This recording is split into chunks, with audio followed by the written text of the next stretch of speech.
নমস্কার, আজকের কিছু গুরুত্বপূর্ণ তাজা খবর জানিয়ে উত্তেজনা ছড়িয়ে পড়েছে গোটা বাংলা জুড়ে। প্রধান সংবাদগুলি জানার আগে শুরুতেই দেখে নিন আজকের হেডলাইন। প্রথমে জুতো পেটা, তারপর মুখে কালিয়ে খড়গপুরে দুই তৃণমূল নেত্রী ধস্তাধস্তিতে নিন্দার জ্বর তুললেন শুভেন্দু। দুর্গাপুরে গণধর্ষণ কাণ্ডে গ্রেপ্তার 3 আন্দোলনের ঝাঁঝ বাড়াচ্ছে বিজেপি। ওড়িশা মুখ্যমন্ত্রীর করা পদক্ষেপে ফের চাপ বাড়ল বাংলার উপর। বাংলা এখন ধর্ষকদের স্বর্গ রাজ্যে, দুর্গাপুর গণধর্ষণ নিয়ে মমতা সরকারকে বেনজির আক্রমণ।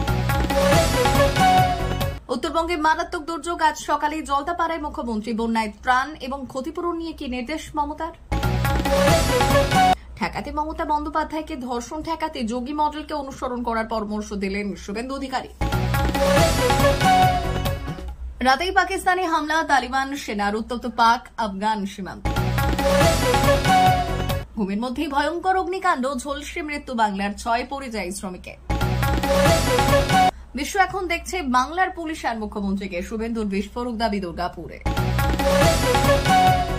প্রিয় দর্শক, প্রতিদিন নিয়মিত খবর শোনার জন্য বাংলা বার্তা চ্যানেলটিকে সাবস্ক্রাইব করুন। আসছি বিস্তারিত খবরে। প্রথমে জুতো পেটা, তারপর মুখে কালি, খড়গপুরে দুই তৃণমূল নেত্রীর ধস্তাধস্তিতে নিন্দার জ্বর তুললেন শুভেন্দু। খড়গপুর 2 নম্বর ব্লকের চাঙ্গুয়াল পঞ্চায়েত অফিসে গতকাল তৃণমূল কংগ্রেসের 2 নেত্রী, পঞ্চায়েত প্রধান দীপালি সিং এবং সদস্য সুজাতাদের মধ্যে তীব্র হাতাহাতির ঘটনা ঘটেছে। অভিযোগ, পঞ্চায়েতের কিছু কাজ নিয়ে শুরু হওয়া বিবাদ রূপ নিয়েছে শারীরিক সংঘর্ষে। এই ঘটনা তীব্র নিন্দা জানিয়েছে বিরোধী দলনেতা শুভেন্দু অধিকারী। সূত্রের খবর, ঘটনার সূত্রপাত হয় পঞ্চায়েত অফিসে উপস্থিত সুজাতাদের পঞ্চায়েত প্রধান দীপালি সিং এর উপর হামলা চালান। তাকে জুতো দিয়ে আঘাত করার চেষ্টায়, পাশাপাশি মুখে কালি মাখানোর অভিযোগও করা হয়েছে। পঞ্চায়েত প্রধান দীপালি সিং জানিয়েছেন, আমাদেরই এই পঞ্চায়েত সদস্য এসেছিলেন গার্ডওয়ালের কাজের দাবি নিয়ে। আগে ভাগেই উনি কালি নিয়ে এসেছেন আমাদের গায়ে ছেটানোর জন্য। আমি ধাক্কা মেরে সরিয়ে দিই, আর সেই সময় একটু ধাক্কাধাক্কি হয়। অন্যদিকে সুজাতা দিয়ে অভিযোগ করেছেন, পঞ্চায়েত প্রধানই আমার মাথার মাটির টপ দিয়ে আঘাত করে, তারপর মুখে এবং জামায় কালি মাখিয়ে দেয়। আমি অফিসে তালা দিয়ে লোকজনকে ডাকি। আমরা সকলে তৃণমূলের কর্মী, কিন্তু তার এই আচরণ গ্রহণযোগ্য নয়। দুর্গাপুরে গণধর্ষণ কাণ্ডে গ্রেপ্তার 3 আন্দোলনে ঝাঁঝ বাড়াচ্ছে বিজেপি। দুর্গাপুরে গণধর্ষণ কাণ্ডে এখনো পর্যন্ত 3 জনকে গ্রেপ্তার করা হয়েছে। পুলিশ সূত্রে এমনটাই খবর। ড্রোন উড়িয়ে বাকি অভিযুক্তদের খোঁজে তল্লাশি চলছে বলে জানা যায়। মৃতদের পরিচয় এখনো পুলিশের তরফে জানানো হয়নি। এদিকে এই ধর্ষণের ঘটনায় আন্দোলনে ঝাঁঝ বাড়াচ্ছে বিজেপি। দুর্গাপুরে একটি বেসরকারি মেডিকেল কলেজের পড়ুয়াকে শুক্রবার রাতে গণধর্ষণ করা হয়। দোষীদের শাস্তির দাবিতে ঘটনার পর থেকেই বিক্ষোভ এবং প্রতিবাদ কর্মসূচি নেয় বিজেপি। গতকালই রাজ্যের নারী এবং শিশু এবং সমাজ কল্যাণ বিভাগের মন্ত্রী ডক্টর শোভসী পাজা বলেছেন, এই ধরনের ঘটনা নিয়ে রাজনীতি কাম্য নয়। পুলিশ তদন্ত শুরু করেছে। নির্যাতিতার পরিবারের আস্থা রয়েছে রাজ্য সরকার এবং পুলিশ প্রশাসনের উপর জিজ্ঞাসাবাদ চলছে। পুলিশ যথাযথ ব্যবস্থা নেবে। ওড়িশা মুখ্যমন্ত্রীর করা পদক্ষেপে ফের চাপ বাড়ল বাংলার উপর। দুর্গাপুরের এক বেসরকারি হাসপাতালে ওড়িশা চিকিৎসক পড়ুয়ার গণধর্ষণের ঘটনায় কড়া আইনি পদক্ষেপের আর্জি জানিয়ে বাংলার মুখ্যমন্ত্রী মমতা বন্দ্যোপাধ্যায়কে সমাজ মাধ্যমে চিঠি লিখলেন ওড়িশার মুখ্যমন্ত্রী মোহন চরণ মাঝি। এই দুর্ভাগ্যজনক ঘটনাকে নিন্দনীয় এবং বেদনাদায়ক বলে উল্লেখ করে তিনি দৃষ্টান্তমূলক শাস্তির দাবি জানিয়েছেন। এই ঘটনার তদন্তে ওড়িশা প্রশাসন বাংলার সঙ্গে যোগাযোগ রাখবে এবং নির্যাতিতার পরিবারকে সব রকম সহযোগিতা করবে বলে আশ্বাস দিয়েছেন তিনি। বাংলা এখন ধর্ষকদের স্বর্গরাজ্য, দুর্গাপুর গণধর্ষণ নিয়ে মমতা সরকারকে বেনজির আক্রমণ। দুর্গাপুরে বেসরকারি মেডিকেল কলেজের 2য় বর্ষের এক ছাত্রীকে গণধর্ষণ কাণ্ডে মুখ্যমন্ত্রী মমতা বন্দ্যোপাধ্যায়ের প্রকাশ্যে বিবৃতির দাবি জানালো বিজেপি। রাজ্যের বিরোধী দলনেতা শুভেন্দু অধিকারী এই ঘটনা অত্যন্ত লজ্জাজনক বলে দাবি করেছে। পশ্চিমবঙ্গ মহিলা কমিশনের ভূমিকা নিয়েও প্রশ্ন উঠেছে। এমনই নৃশংস ঘটনায় কমিশন নীরব কেন? নারী সুরক্ষা নিয়ে ফের প্রশ্নের মুখে বাংলা। আরজিকর কাণ্ডের পর বছর পার হতে না হতে রাজ্যের আরও এক মেডিকেল কলেজের চিকিৎসক পড়ুয়াকে গণধর্ষণের ঘটনা, আর এই নিয়ে উত্তাল রাজ্য রাজনীতি। বিজেপি নেতা এবং কেন্দ্রীয় মন্ত্রী সুকান্ত মজুমদার এক্সে এক পোস্ট করেছেন এবং লিখেছেন, মুখ্যমন্ত্রী মমতা বন্দ্যোপাধ্যায় পশ্চিমবঙ্গকে ধর্ষক এবং অপরাধীদের জন্য নিরাপদ আশ্রয়স্থল করে তুলেছেন। তিনি উল্লেখ করেছেন, আরজিকর হাসপাতালে তরুণী চিকিৎসককে ধর্ষণ এবং খুনের ঘটনার পর দুর্গাপুরে 2য় ঘটনা প্রকাশ্যে এসেছে। তিনি অভিযোগ করেছেন, ওড়িশার ওই মেডিকেল ছাত্রীকে ক্যাম্পাস থেকে তুলে নিয়ে কাছের জঙ্গলে গণধর্ষণ করা হয়েছে। তিনি আরো বললেন, গ্রাম থেকে শহর, হাসপাতাল থেকে বাড়ি, কোথাও নারীদের নিরাপত্তা নেই। উত্তরবঙ্গে মারাত্মক দুর্যোগ, আজ সকালেই জলদাপাড়ায় মুখ্যমন্ত্রী, বন্যার ত্রাণ এবং ক্ষতিপূরণ নিয়ে কি নির্দেশ মমতার। উত্তরবঙ্গের সাম্প্রতিক বন্যা এবং ভূমিধসের মতো ভয়ঙ্কর বিপর্যয়ের পরিস্থিতির সরেজমিনে খতিয়ে দেখতে আজ রবিবার আলিপুরদুয়ারের জলদাপাড়ায় পৌঁছেছেন মুখ্যমন্ত্রী মমতা বন্দ্যোপাধ্যায়। জানা গিয়েছে, উদ্ধার কার্য, ত্রাণ বন্টন এবং দ্রুত স্বাভাবিক অবস্থা ফেরাতে উচ্চ পর্যায়ের প্রশাসনিক রিভিউ বৈঠক করবেন তিনি। এদিন সকালেই কলকাতা থেকে হাসিমারায় পৌঁছবেন মুখ্যমন্ত্রী। সেখান থেকে সড়ক পথে জলদাপাড়ার দিকে যাওয়ার পথে তিনি ক্ষতিগ্রস্ত কয়েকটি এলাকাও পরিদর্শন করবেন বলে খবর। এরপর আলিপুরদুয়ার জেলার জলদাপাড়ায় নীলপাড়া রেঞ্জ ফরেস্ট কমিউনিটি হলে মূল বৈঠকটি অনুষ্ঠিত হবে।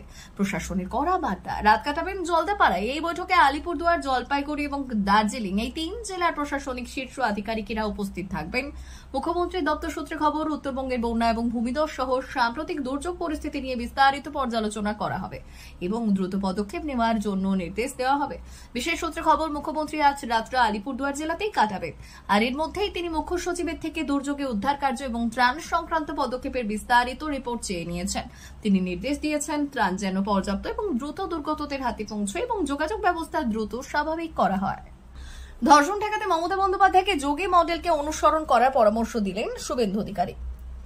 রাজ্যে একের পর এক ধর্ষণের ঘটনা ঘটেছে। আরজিকর হাসপাতাল থেকে কসবা ল কলেজে বা দুর্গাপুরের এক বেসরকারি মেডিকেল কলেজের ক্যাম্পাসের বাইরে ঘটল গণধর্ষণের ঘটনা। অন্যদিকে রায়গঞ্জে কিশোরীকে ধর্ষণ করে অন্তঃসত্ত্বা করার অভিযোগ উঠেছে এক বৃদ্ধের বিরুদ্ধে। এই নিয়ে ইতিমধ্যেই সরব হয়েছে বিরোধীরা। অন্যদিকে শাসক শিবির কার্যত মুখে কুলু পেটেছে। কোনো কোনো নেতা নেত্রীর যুক্তি, এই নিয়ে রাজনীতি করা উচিত নয়। কেউ আবার বিজেপির শাসিত রাজ্যকে উদাহরণ টেনে প্রসঙ্গ এড়ানোর চেষ্টা করছে। এই অবস্থায় রাজ্যের বিরোধী দলনেতা শুভেন্দু অধিকারী ঘটনাটি নিয়ে পুলিশ এবং প্রশাসনের সমালোচনার পাশাপাশি মুখ্যমন্ত্রী মমতা বন্দ্যোপাধ্যায়কে পরামর্শ দিচ্ছেন। আর তিনি বলেছেন, অভিযুক্তদের জমা করে খরচ করে দেওয়া উচিত। শুভেন্দু আরো বললেন, রাজ্যের একের পর এক এই ধরনের ঘটনা ঘটেছে। মুখ্যমন্ত্রী একজন মহিলা হয়ে নীরব, তিনি কোনো মন্তব্য করছেন না। রাজ্যের পুলিশ শুধু মুখ্যমন্ত্রী তাই ভাইপোকে সুরক্ষা দেওয়া এবং বিরোধীদের মুখ বন্ধ রাখার জন্যই আছে। সেই কারণেই রাজ্যের মহিলারা আজ সুরক্ষিত নন। রাতেই পাকিস্তানে হামলা তালিবান সেনার। উত্তপ্ত পাক আফগান সীমান্ত। পাকিস্তানের তালিবান নিয়ন্ত্রিত সেনা শনিবার পাকিস্তানে হামলা চালিয়েছে বলে জানা গিয়েছে। গভীর রাত পর্যন্ত সেখানে গোলাগুলি চলেছে বলে সূত্রের খবর। আফগানিস্তান এবং পাকিস্তান উভয় পক্ষই জানাচ্ছেন তারা নিজেরা সফল হয়েছে। এই পরিস্থিতিতে নতুন করে পাক এবং আফগান সীমান্তে উত্তেজনা ছড়িয়ে পড়েছে। আফগানিস্তান এবং পাকিস্তান উভয়কেই শান্ত এবং সংযত রাখার কথা জানিয়েছে ইরান। আফগান সেনার পক্ষ থেকে বিবৃতি দিয়ে জানানো হয়েছে, কাবুলে আকাশপথে হামলা চালিয়েছিল পাক সেনা।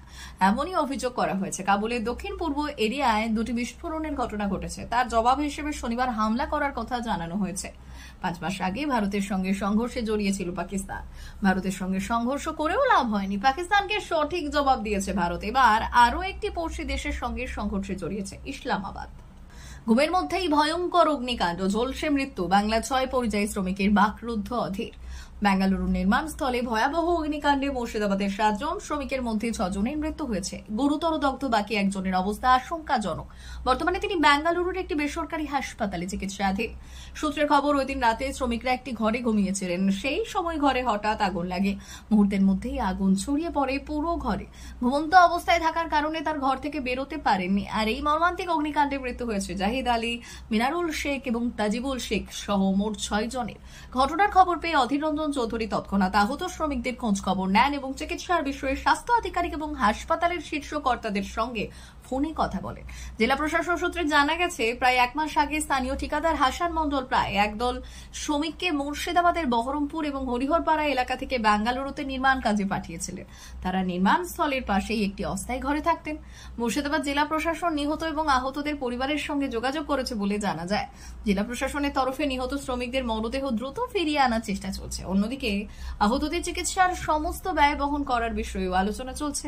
পাশাপাশি কংগ্রেস নেতা অধীর রঞ্জন চৌধুরী কর্ণাটকের স্বাস্থ্যমন্ত্রী এবং মুখ্যমন্ত্রীর সঙ্গে ফোনে যোগাযোগ করলেন যাতে নিহত শ্রমিকদের মরদেহ দ্রুত তাদের পরিবারের কাছে পৌঁছে দেওয়া হয়। বিশ্ব এখন দেখছে বাংলার পুলিশ আর মুখ্যমন্ত্রীকে। শুভেন্দুর বিস্ফোরক দাবি দুর্গাপুরে। দুর্গাপুরে ডাক্তারি পড়ুয়াকে গণধর্ষণ এবং জলপাইগুড়িতে নাবালিকা ধর্ষণের মতো একের পর এক ঘটনা প্রসঙ্গে রাজ্যের বিরোধী দলনেতা শুভেন্দু অধিকারী এই বিস্ফোরক মন্তব্য করেছেন। এরা আসলে বাংলার লজ্জা। আর তার কথায় রাজ্যে নারী নির্যাতনের ঘটনা বাড়ছে এবং অভিযুক্তদের বিরুদ্ধে কড়া ব্যবস্থা নেওয়া হচ্ছে। এই মডেল বন্ধ করতে রাজ্যে উত্তরপ্রদেশ, মহারাষ্ট্রের মতো শাসন দরকার। বিজেপি নির্যাতিতার পরিবারের পাশে থাকার আশ্বাসও দিয়েছেন। প্রিয় দর্শক, এখনকার মতো খবর এই পর্যন্তই। ধন্যবাদ।